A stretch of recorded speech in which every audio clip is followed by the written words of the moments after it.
¿Te pareces a una? ¿Habla? No.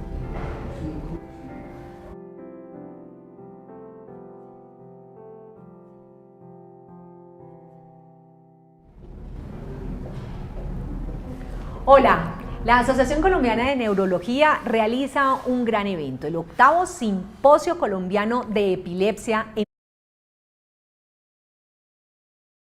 miradas de la epilepsia. Por eso, para ver con otros ojos esta enfermedad o la otra mirada que tiene la epilepsia, hemos querido invitar a la doctora Betty Gómez Arias. Ella es neuróloga y epileptóloga clínica y vicepresidenta de la Asociación Colombiana de Neurología. Doctora Gómez, gracias por estar aquí. Hola, buenas tardes, muchas gracias por la invitación y por ustedes también estar acá. Bueno, doctora, hablemos de la epilepsia, de esos datos, de esas cifras.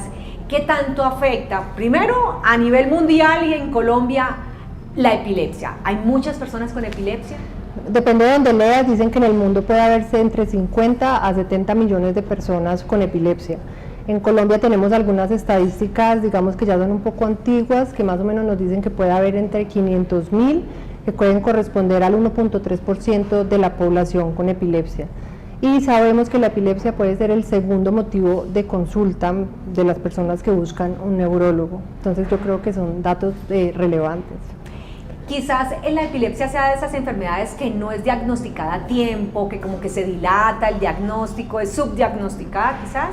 Tenemos muchas brechas en la epilepsia en varios estadios. El primer estadio es el estadio del diagnóstico. Se dice, digamos, que en la atención primaria, o sea, cuando te ve de pronto el médico general o empiezas a tener primeros síntomas, digamos que hasta el 40% de las veces no se puede detectar adecuadamente el diagnóstico.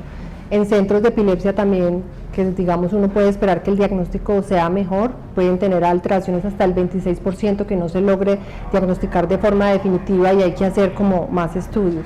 Y existen brechas, entonces si las personas no se diagnostican adecuadamente empiezan a haber brechas para el acceso al tratamiento, brechas para que los pacientes, digamos, sepan que tienen epilepsia, puedan aceptar la enfermedad y que quieran tomar el medicamento. Entonces hay muchos estadios de las brechas. Adicionalmente, los pacientes que ya tienen epilepsias de difícil control diagnosticadas, que necesitan referenciarse a centros de epilepsia o que las vea un subespecialista en epilepsia para mirar alternativas adicionales, digamos, al tratamiento con medicamentos, se están demorando, depende también donde leas, entre 5 y 10 años. En Colombia puede ser más o menos más de 10 años, en algunas partes 5 años, y hay pacientes que pueden durar hasta casi 20 años hasta que logran entrar a un lugar donde se puede tratar la epilepsia con diferentes alternativas. Entonces también hay desconocimiento de la comunidad en general, por ejemplo, de centros de epilepsia, falta de pronto información al respecto.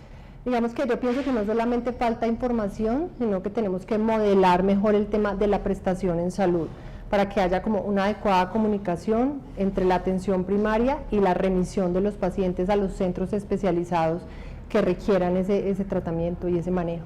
Entonces debe haber un modelo de atención ideal, precisamente enfocado en los pacientes con epilepsia. Sería lo ideal y sería la propuesta que nosotros, digamos, como desde la asociación queremos como, digamos, visibilizar mucho el tema de la epilepsia, y este simposio está enfocado a la atención primaria en salud para que se conozca más sobre la epilepsia, se sepa en qué momento se deben remitir, se mejore el diagnóstico y empezar a crear alianzas a nivel gubernamental, a nivel de políticas públicas, para que se mejoren y se instauren esos servicios de forma ordenada para los pacientes. ¿Existen precisamente esas políticas públicas para prevenir quizás? Existen políticas públicas para las causas, algunas de las causas de las epilepsias que pueden ser prevenibles. Por ejemplo, en el 25% de las epilepsias, digamos, que pueden ser prevenibles, y eso está relacionado, digamos, con todo lo que tiene que ver con la seguridad de la materna, la atención del parto, todo el tema del manejo de infecciones del sistema nervioso central, las vacunas, el plan ampliado de vacunación, todas las políticas públicas relacionadas con el tema del trauma craneoencefálico por accidentes de tránsito, o sea, el uso del casco, las normas de seguridad, y también con todo lo que se empieza a implementar en términos, por ejemplo, otra causa importante que es la enfermedad cerebrovascular. Los pacientes pueden desarrollar epilepsia, entonces todo el tema de prevención de los factores de riesgo, la hipertensión, la diabetes, la obesidad, el consumo de drogas. Entonces sí, hay muchas cosas que se hacen, pero hay que mejorarlas para mejorar ese tema de prevención. Por un lado está esa parte de política, de salud pública, pero también está la estigmatización, la discriminación de los pacientes ya con la enfermedad. ¿Se sigue discriminando? ¿Hay estigmatización de los pacientes? Sí, se sigue discriminando. Existe todo el tema del estigma y también el autoestigma. Digamos, parte del estigma tiene que ver con cuando a ti te hacen un diagnóstico de epilepsia, las personas no quieren tener epilepsia precisamente por todo este contexto social y todo lo que conlleva. Entonces se retrasa el tratamiento, se retrasa la búsqueda de ayuda o retrasa si tengo una crisis, si quiero ir a que me digan o me digan este tratamiento, entonces los pacientes no buscan. ¿Sí? Muchas veces por el tema de discriminación tampoco cuentan, es decir, un paciente puede tener crisis epilépticas que no necesariamente son convulsiones que son fuertes, sino que son crisis a veces como que se desconectan, como que no están, y por el tema de la discriminación o de que piensen cosas, las personas tampoco comunican. Eso se ve todo, sobre todo en las áreas rurales, donde las personas no buscan casi ayuda en estos temas. En esto podríamos aclarar entonces para las personas que nos ven que las personas con epilepsia pueden llevar una vida normal, pueden controlar su enfermedad precisamente.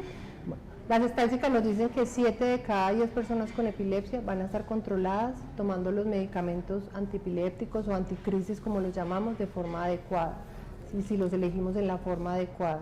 Entonces la mayoría de las veces está claro que es una enfermedad o una condición que se puede controlar, y de ahí la importancia que las personas nos comuniquen como los síntomas tempranos y que se instaure el tratamiento para mejorar en parte el pronóstico. Hay que reconocer precisamente los síntomas, nos explicaba también la doctora Yamile Calle, que precisamente todo es clínico, se parte del diagnóstico clínico, de los síntomas, etcétera, que quizás la parte médica, los profesionales de la salud también deban educarse, de pronto hay esa brecha también de educación médica. La mayoría de las veces el diagnóstico de epilepsia, como te indicó la doctora, es hacer una buena historia clínica, sentarse de pronto si hay testigos de lo que le está pasando al paciente nos ayuda mucho porque a veces el paciente no puede recordarlo. Entonces al hacer la historia clínica, la mayoría de las veces uno es capaz de hacer el diagnóstico de epilepsia. Existen casos en que no hay personas que hayan visto al paciente, existen casos en que la historia puede que no sea tan clara y de pronto vamos a necesitar otras ayudas, ¿cierto?, con algunos exámenes para mejorar, digamos, el diagnóstico y que el diagnóstico sea pues, más exacto. Hablemos del objetivo precisamente de este 8º Simposio Colombiano de Epilepsia, que también quieren llegar a muchos especialistas. Yo creo que lo principal de este simposio es que queremos promocionar, queremos visibilizar, queremos que las personas de la atención primaria de salud, que no sean neurólogos, también los neurólogos, también los médicos de otras especialidades, los psicólogos, trabajadores sociales, inclusive cuidadores, hay acá también charlas para cuidadores, para pacientes, sepan cada vez más de la epilepsia. Está confirmado que una de las medidas de prevención que más impacta es el hecho de que las personas se eduquen en lo que tienen. Esto hace que busquen ayuda, que quieran saber cuáles son los tratamientos y mejoran el pronóstico. Entonces, en la educación, en la comunicación, en la visibilización, y por eso queremos llamar este simposio más, digamos, a ese grupo de personas de la atención primaria. Entonces, ¿qué más seguimos esperando del grupo de académicos de epilepsia? No, y de la ACN. El grupo va a seguir creciendo cada vez más, vamos a seguir tratando de impactar las enfermedades, no solo en el tema de la prevención secundaria, sino que vamos a impactar cada día más en temas de la prevención primaria en salud para las enfermedades neurológicas como segunda causa de discapacidad en el mundo. Bueno, doctora, muchísimas gracias por contarnos todo acerca de la epilepsia. Con mucho gusto. La epilepsia, no debe haber ni autodiscriminación, ni estigmatización, ni discriminación precisamente. Son personas que pueden llevar una vida normal, pueden controlar su enfermedad. Recuerden que la Asociación Colombiana de Neurología sigue trabajando por la neurología en Colombia.